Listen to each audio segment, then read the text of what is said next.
Welcome to Daily Scripture Reading. I do not own the rights to this music. Acts chapter 25, beginning at verse 13 and ending at verse 27. This is the English Standard Version. Paul before Agrippa and Bernice. Now when some days had passed, Agrippa the king and Bernice arrived at Caesarea and greeted Festus. And as they stayed there many days, Festus laid Paul's case before the king, saying, "There is a man left prisoner by Felix." And when I was at Jerusalem, the chief priests and the elders of the Jews laid out their case against him, asking for a sentence of condemnation against him. I answered them that it was not the custom of the Romans to give up anyone before the accused met the accuser's face to face, and had opportunity to make his defense concerning the charge laid against him. So when they came together here, I made no delay, but on the next day took my seat on the tribunal and ordered the man to be brought. When the accuser stood up, they brought no charge in his case of such evils as I supposed. Rather, they had certain points of dispute with him about their own religion and about a certain Jesus who was dead, but whom Paul asserted to be alive.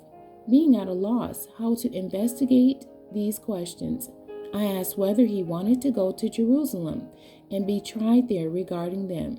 But when Paul had appealed to be kept in custody for the decision of the emperor, I ordered him to be held until I could send him to Caesar.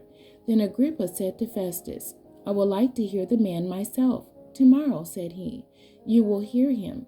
So on the next day, Agrippa and Bernice came with great pomp, and they entered the audience hall with the military tribunes and the prominent men of the city. Then at the command of Festus, Paul was brought in.